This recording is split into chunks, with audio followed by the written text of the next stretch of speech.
Broadcasting from the business capital of the world, this is the Podcast Business News Network. I just had an interesting thought. This is somebody who changes people's minds. Technically, she does as a master alchemist, and she's a certified, very accomplished hypnotherapist, but she helps you change your mind, whatever your mind has been thinking and blocking you from doing certain things. She can reverse that, move it around, put it where it needs to be. Debbie Unterman joins us again. Hi, Debbie. How are you? Hi, I'm very excited about today. And that's what I mean by go beyond beliefs, because it is important sometimes to change your mind from these beliefs that we just hold as evidence about life. And sometimes that's not true. The evidence is false. In fact, one of the acronyms for fear is false evidence appearing real. It's one of my favorite ones. It really is. And it's so true. Like you have all this information around you, but it's really false. They've even done studies. Like 90% of the things we all worry about, the fears that we have, never happen. Only 10%. So you're worrying about it 90% of the time for absolutely no reason whatsoever. What is our brain busy doing? It's thinking about the past or the future. Yeah. And what is all that is? The present. Mm-hmm. And if you think about the present, you should have no issue. So we're in the present. I'm going to take that back. We're thinking about Thanksgiving for just a moment because we're going to center on that today as we talk. So I'm going to the future by a little bit, right? Few days. Yeah. Yeah. A week. A week in a day. Today is Thursday. So that's right. Duh. Yeah, I will not. See, I will not be living here. in the present. I was living in the present. So that being said, how does that translate with Thanksgiving? I mean, there's a lot of things that you might be thinking of in anticipating of it coming along. And what I find that people have the most trepidation about is bringing all those people together that they only see sometimes once a year. Yep. In-laws, blended families. It probably wasn't the same as it is today with so many blended families, right? Divorce rate, 50%. You got a 50-50 chance. And most people are on their maybe second, third marriage. Mm-hmm. Lots of kids, lots of in-laws. Just the in-laws themselves changes family traditions. The wife has one, the husband has another. Sure. Then whose parents do you go to for Thanksgiving? Do you switch and go to the others for Christmas? There's so many things, and I know that people have questions. So I would like them to ask me if they have any questions today. So instantfeedbacksteve@gmail.com is one way you can reach us. Also 631-319-6275. When we talk about questions, what are you specifically looking for? What are you thinking, Deb? Well, one thing that I know that I go through with some of my clients is just something like they have their kids on maybe a sugar-free or very reduced sugar diet so as not to get all that excitement going, or maybe gluten-free or something. You know, the kids might have some certain allergies and the way that they eat. And sometimes the grandparents want to be the good guys and give them all those sweets and make the kids happy. And the parents are not happy, but they're going to look like bad guys if the grandparents are trying to do it and you're taking candy from a baby. So that's one thing it could be. I'm sure that other people have their own. So this can be like a Dear Debbie, like a Dear Abby show, where if anybody does have a question like that, let's see if I can figure out a solution. Sure, absolutely. So in terms of when I was thinking about this today, the term alchemist, how is that defined? We hear that come up a lot. I don't think a lot of people know what an alchemist is. Kind of like a magician, creating something that appears to be magic. Someone that, like I say, a belief. They don't believe that something will ever change. They'll never fall in love. And you help them to understand maybe the codependency they're in, or the fact they've been going through a repetition of relationships in order to learn some lesson that they really just need to get through. And once they get through that lesson, that the same people show up in their life.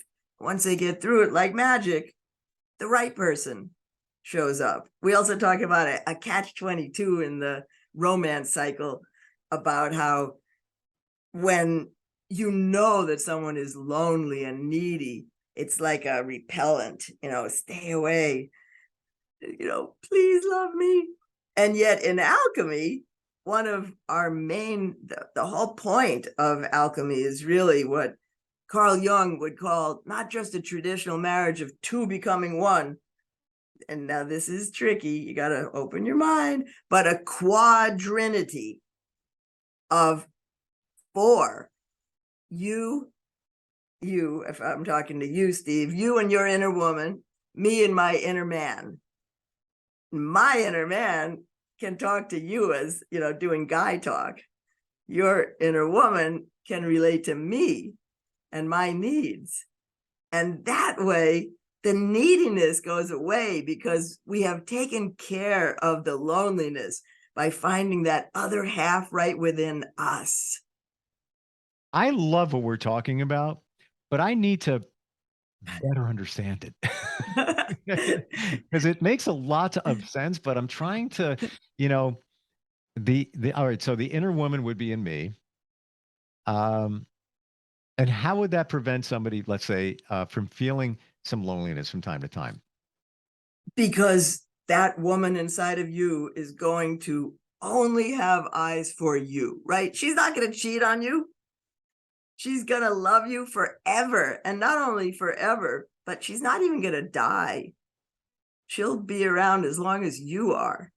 How do I call? How do I reach this person? Well, that's the whole, she is one of our guides.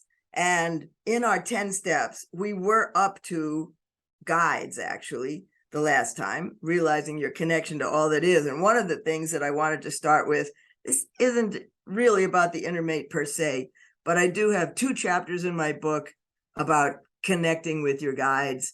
And because I'm calling this Walking Between the Raindrops, I thought I would read you the last part of the 2 chapters on guides. It's about 40 pages altogether, I think, and these are the last 2 pages. I think it'll give you an idea of why I call it that and how I like to live life. So this subsection is develop a personal relationship with your guides. Feel the way you are divinely connected with the universe and all that is. Allow for miracles. We talked about that last time, and you'll begin to see them everywhere. So then I explained, the universe loves to conspire to make your wishes come true. People are always quick to pray for guidance during trying times, but why not allow divine intervention to accompany you anytime? Take delight in the little things of life. Parking spaces, we talked about that, and green lights can be a blessing when you're in a hurry. Seeing the first blossoms of spring or a rosebud opening can feel like unwrapping gifts bestowed by nature. Catching glimpses of beautiful birds, dolphins, or sunsets can uplift our spirits. And you know what? When I was in Florida, I didn't tell you this, but at the beach, usually if you see dolphins, like the whole beach starts talking about it. Did you see the dolphins? Absolutely. But again, like we talked about the feather last time, I saw 2 dolphins come up and go down, and I assumed everybody was going to be looking, and there was no one else. They were just for me. And they were so close to the shore. That's one of those gifts. So let me continue. I want to share with you that happened a few years ago. I was on a jet ski off of Florida. Ooh, fun. Clear water with my son, and that exact same thing happened. And of course, nobody saw it. We were by a few hundred yards off the shore, and we went back the next day. Of course, I plunked down, $125 to get on the jet ski again. Let's go, let's go. Never saw them again. And I said to my son, that was a special moment. It was. And you shared it, which is very cool. Definitely. Yeah. Yeah. It was super cool. Clearwater. I was very close to there. I was in Treasure Island. It's the same beach, just down Why do I about know that name? 30 miles. I'm trying to think of Treasure Island. Where is that in St. Pete. St. Pete Beach. Got it. And then the next island. Gotcha. Is Yeah, Treasure how Island. funny that you mentioned that. And there, I'm talking about almost the same area. That's so bizarre. Yeah. Could be any Yeah. coast, There. hundreds of miles here and there. Interesting. Okay, please continue. Sorry to digress. Okay. So I say one example from my own life that delighted me occurred a few years ago when I was really wishing I had some fresh rosemary to cook with. Only I couldn't grow any because my gardens were all shaded. The very next day, out of the blue, my neighbor across the street, who has plenty of sunlight, began planting a row of rosemary bushes along the road as a border.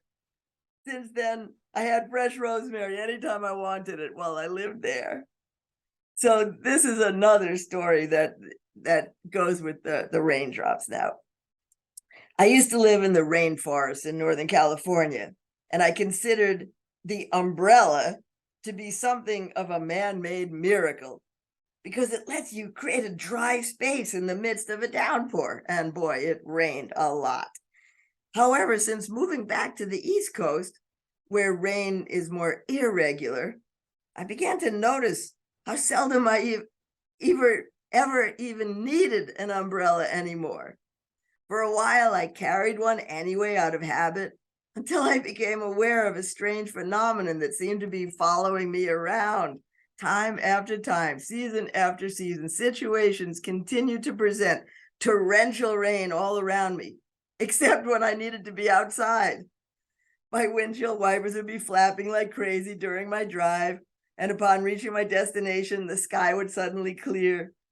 About 15 years ago, which is now about 25 years ago, I finally gave a name to this personal miracle I seem to be privy to, which I call walking between the raindrops. And I end this chapter. It is my wish to all of you on your personal journey to discover a similar feeling of being umbrellaed by your guides, to the extent that you can feel the joys of walking between the raindrops in your own life. Love that.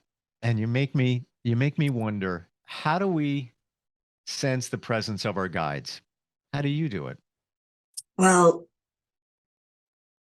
you remember Pinocchio, Jiminy Cricket? Sure. Conscience. That little cricket or whatever on your shoulder that's whispering in your ear. Kids, I'm sure, because of watching Pinocchio, get that sense. They understand it. How do you tune into it? It's kind of trial and error, because sometimes it's when you don't listen and you have to say to yourself, I knew that was going to happen and I didn't listen to my own intuition. And sometimes you do listen. And when you do, you find those magical moments. So I recommend that people keep a little journal of those moments to kind of give themselves proof, to gather the evidence, right? False evidence appearing real. How about real evidence of miracles? Because we don't teach miracles, right? We teach rational thinking. And I think it hurts people. It's limiting. And yeah, even having a baseline, let's say, I'm going to call it your gut, because what you're describing is the gut feeling, but maybe the gut feeling is your guides talking to you. Yes. But make decisions along the way and what that felt like and whether it was the right decision. And then you'll know that feeling next time you have that feeling. We have instant feedback coming in. This is from Alicia in Bangor, Maine, instantfeedbacksteve@gmail.com. She says, I'm dreading Thanksgiving. I got divorced last year, and next week my ex-mother-in-law wants to come over to see the kids. How do I limit her time here to limit any potential issues? Hey, she's using the right word. Tell me her name again. That's Alicia. Alicia. That word limit brings us into the idea of limits and boundaries. That's a concept that a lot of people are not aware of. They get run over because they don't create those boundaries, even about eating sweets, things like that. Sure. So that is exactly how you do it. You make a limit. You tell your mother in, maybe a nice sandwiched way, oh, I'm so happy that you want to see the grandkids. They really want to see you too. And when would be a good time for you to come? Probably between 10 and noon, before we really get into all of our making dinner and, other guests arriving. So how would that be for you to come between 10 and 12 and play with the kids? They'll be so happy to see you. Because my friend Debbie said that the kids are going to be eating sugar and all crazy. You're never going to want to hang out with them anyway. Yeah, that's great. And I was thinking the word, and you said it, and it's boundaries. Many of us Yep. don't set those boundaries.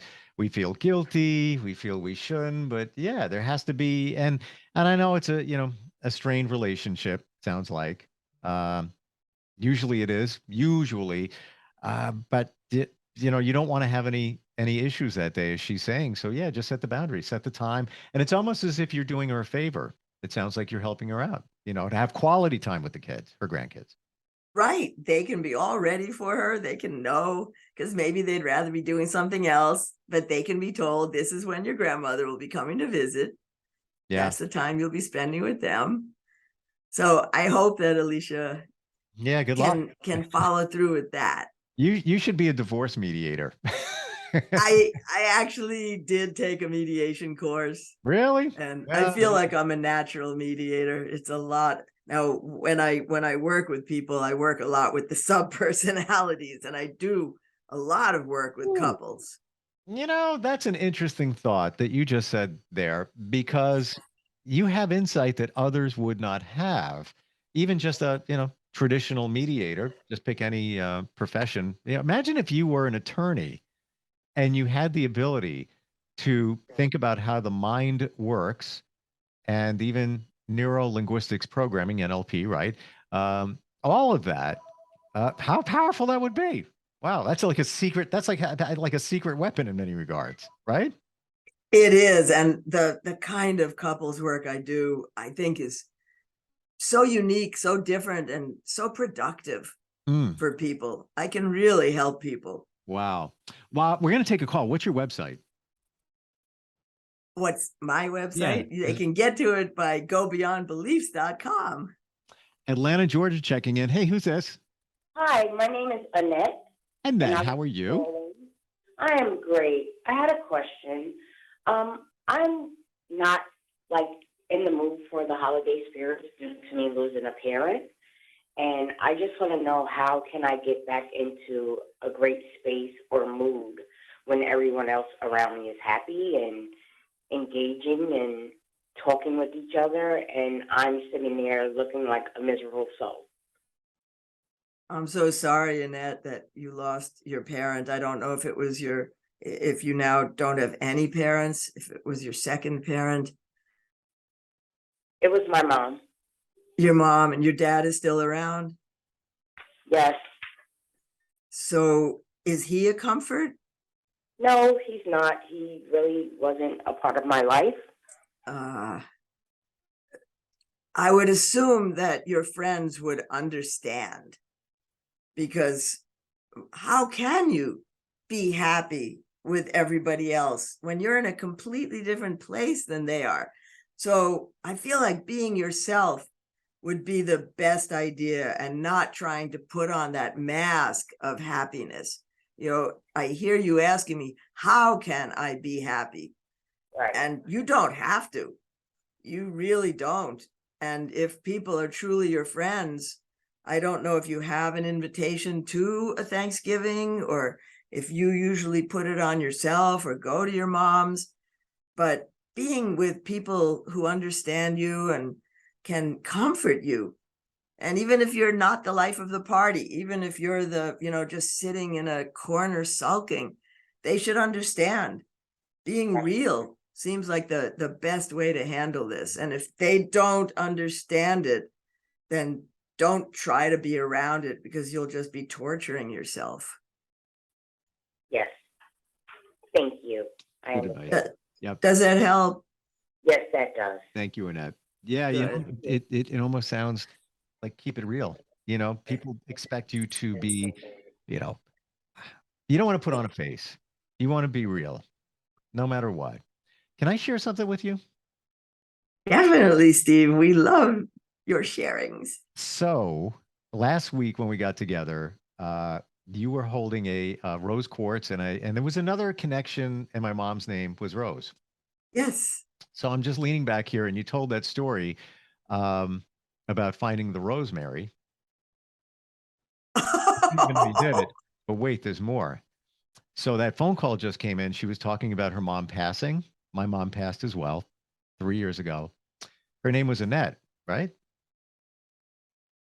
That was my mom's middle name. Oh, come on. Can't make it up. Not Anne, Annette. And yes. I totally forgot that until the call came in, and I was like, oh, whoa. Wow.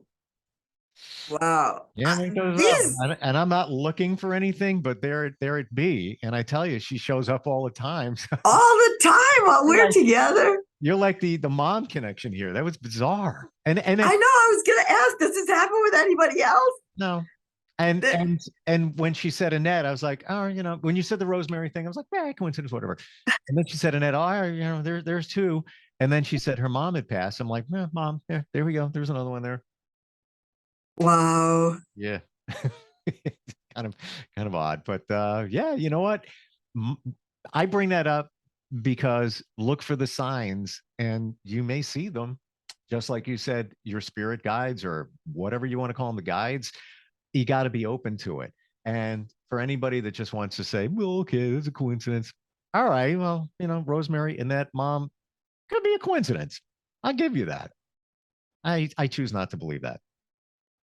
Why should you choose to ignore all this? That would be like a Scrooge, right? Right. Like, I don't care. I don't ghosts. You know, who's afraid of ghosts? You know, humbug. It's like you were given something like, all right, Debbie, here's $500. No, that's okay. No, you could take it. You take it. It's yours. Nah, right. That's okay. Yeah, I don't need that. Thank you very much. I'll take that. Thank you very much. I deserve abundance and accept it. And same thing with the signs and the signals. How interesting. All right. Sorry to digress. Yes. And my guide that I first met when, you know, we talked about, I think all of us, Sherry last week was the one that found the heart-shaped rose quartz. And she talked about skeptic. And you said, you too. Well, me too. Me three. And that's why I wrote the book, because I was so stuck in my head. Everything had to be so logical and, you know, and make sense to me. I couldn't get into my emotions. So I wrote the book to help people who were like me, very, you know, heady, to learn a method. I learned how, because I call those people a head on a stick. You know, it's like, that's all they are. They're completely divorced from the rest of their body, and they're just a head walking around. Yeah. But what my guide, who I met that I didn't really trust when I met her in one of my sessions, was named Wind. Because you know, the alchemist will say to you, and does she have a name you can call her? And I said, I'm hearing the name Wind. And luckily she said back to me, oh, that's a nice name. Because if she hadn't, I was poo-pooing it. But what started happening, and I'm telling you, I started this work in 1983. It's been almost 40 years. Can I jump in here? What? That's the year my dad died.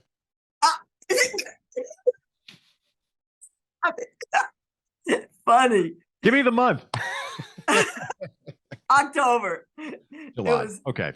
October of 83 is when I started this work. Wow. And since then, I have continued. And so in my book, you'll hear lots of stories about the wind I mean, it's gotten to the point where my brother believes it because there's so many times. In fact, the first day, and I may have said this to you the first day I met you, but when I was ready to get on the air, the forecast, when I looked at the 7-day forecast, literally the day that we were speaking, that Thursday, said windy. And I knew it's a good sign. So you just take them. You know, a lot of times with me, it's wind chimes blowing or those gusts of wind where you see the trees. Those are magical to me. I love that. That's a message. I take it as a message. I got another one for you, and we're just about out of time. And I don't want to do this. People are going to think I'm like full of crap, if you will. My mom's favorite song was "Wind Beneath My Wings." Stop. He is so with you, Steve. And you know my brother's name is Steve. I think you might know that by now. I don't know if you do or not. I think you might have mentioned that, but I don't remember. But weirdness, it's all over. It's all over the place here. And we're out of time. I wish we could. Is that possible? Are you? I'll show you the clock. It's blinking right now. 30 minutes. That is hard to believe. I read a page from my book. Talked to a couple of people on the phone. Or this happens every time. We had a top 10 list of signs that everything is all right, and that was weeks ago. And we're still on 6. We're still on 6. Yeah. GoBeyondBeliefs.com. And we didn't even get into the fact that you are an accomplished certified hypnotist. You do hypnotherapy. You help people. We didn't even get to that yet, but that's what you do. And and the reason for going within and doing all these steps is to meet your guides. When you get those voices that are always judging us, criticizing us, making us feel like we have to be perfect, like Alicia that feels like she needs to be nice and happy for a holiday, when we can get them to quiet down, that's when the still small voice of our guides can be heard. Yeah. You know what? You're absolutely right, Debbie. You have to quiet the noise around you to see or hear what the message might be, what might be waiting for you, because life is just like all over the place. You need a moment. It's a pleasure. Again, have a great Thanksgiving. You too. Always great talking with you, Debbie. And go to the website, everybody. GoBeyondBeliefs.com. Thank you so much. I appreciate it. Thank you. See you in a couple of weeks. Are you looking for even more of the podcasts and hosts that you love? The Podcast Business News Network is proud to announce that you now have even more ways to listen live. Check out the MyTuner Radio, online radio box, and Simple Radio apps on iOS and Android, or find us online. Search for Business News Network on mytuner-radio.com, or search Podcast Business News Network on streama.com and onlineradiobox.com/US. Take your podcast on the go and don't miss a minute of the action.